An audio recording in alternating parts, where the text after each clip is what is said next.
let's just get right into it, because today we are unpacking one of the absolutely most polarizing and, honestly, fascinating topics of our time. We're diving deep into cryptocurrency. And as always in this explainer, we are cutting through the noise and relying purely on the facts from our curated sources to figure out what is actually going on. So here is the ultimate question we have to ask. Is cryptocurrency the internet's greatest revolution, or is it literally the world's biggest scam? Depending on who you ask, the answer swings wildly in completely opposite directions. In this explainer, we're going to impartially examine both sides. We'll look at the extreme optimism of the investors who are pouring billions, yes, billions, into this space, and we'll balance that against the harsh, unforgiving critiques of skeptics who see the whole thing as just a giant house of cards. Okay, so here's our roadmap. We are going to quickly hit the basics of crypto, then explore the bull market dream, the greatest scam argument, the whole NFT and Web3 bubble, where we currently stand with realities and regulation, and finally, some looming future threats to crypto. Let's dive in. Part 1. The basics of crypto. To really get this, we have to understand that the entire system rests on something called a blockchain. Our sources actually describe this beautifully with a really simple, accessible analogy. Just imagine a giant digital notebook where every single transaction gets written down. Now, once it's written, it is locked in forever, and an exact copy of this notebook is shared across a massive global network of computers.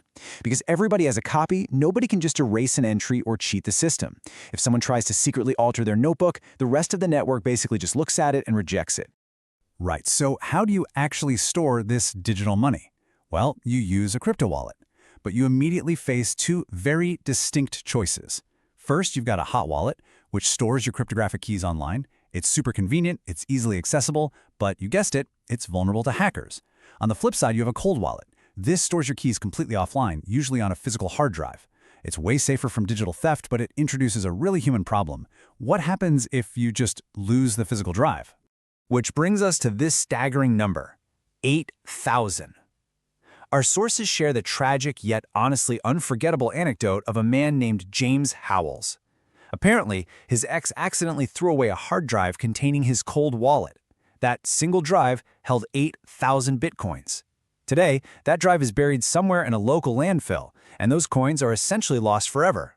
It perfectly highlights the incredibly high stakes of literally being your own bank. Moving on to Part 2, the bull market dream. $80,324. That was a recent peak price for a single Bitcoin noted in our sources, hitting levels we haven't seen in months. The sheer financial momentum here is just undeniable.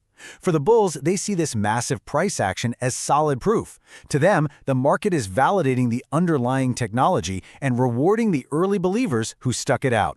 And it goes way beyond just viewing Bitcoin as some sort of digital gold. One of our sources states the bull case perfectly, saying the future capital markets, economies, and governments will all run on blockchain rails. See, the bulls don't just view crypto as a way to get rich quick. They see it as the literal underlying infrastructure for the future of global finance, something that allows for 24/7 trading and immediate settlement anywhere in the world.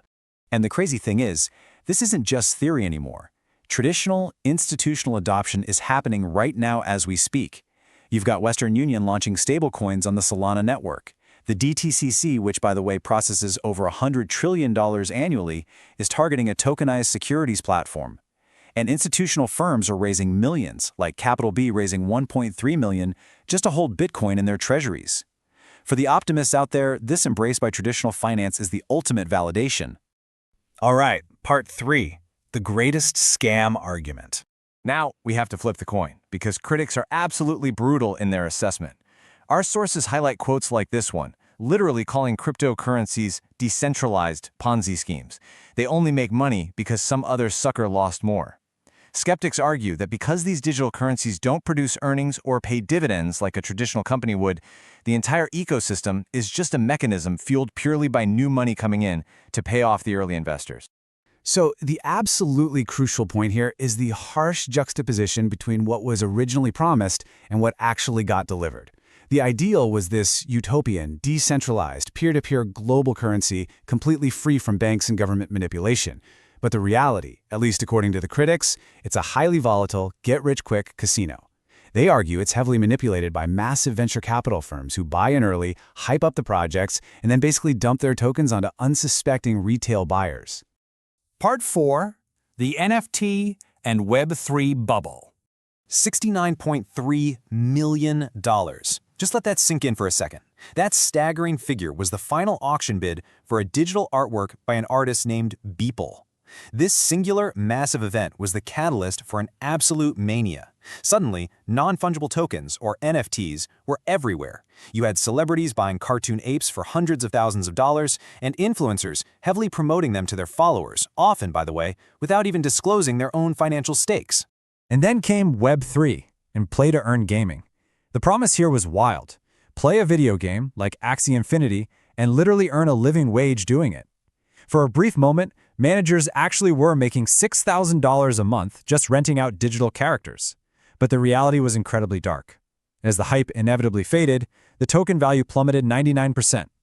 Players in developing nations like the Philippines, who were treating this as a real job to feed their families, ended up losing money in what critics call deeply predatory economic systems that were doomed to crash.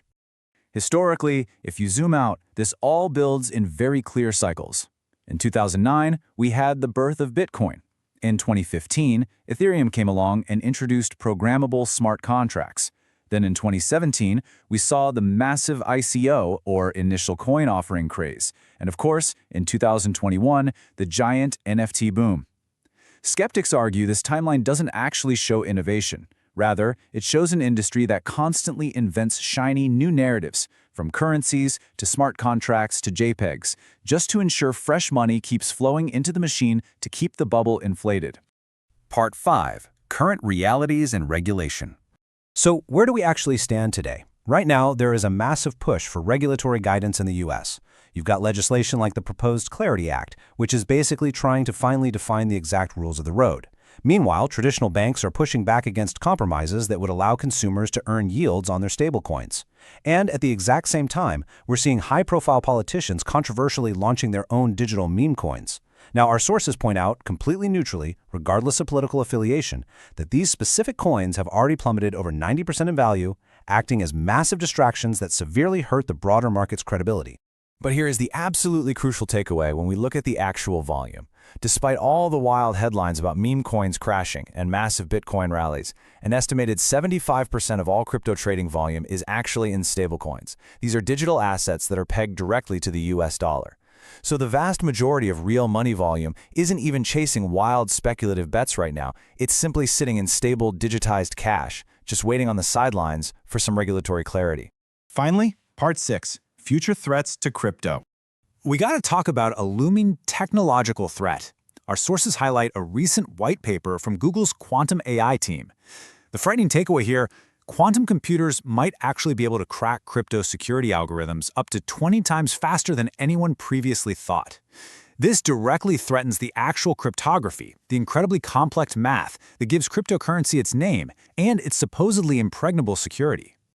The researchers laid out these terrifyingly simple steps. Step 1, an attacker intercepts a live transaction on the network. Step 2, a quantum computer cracks the private key in roughly 9 minutes. Step 3, the attacker successfully reroutes and steals the funds, and the model showed a success rate of 41%.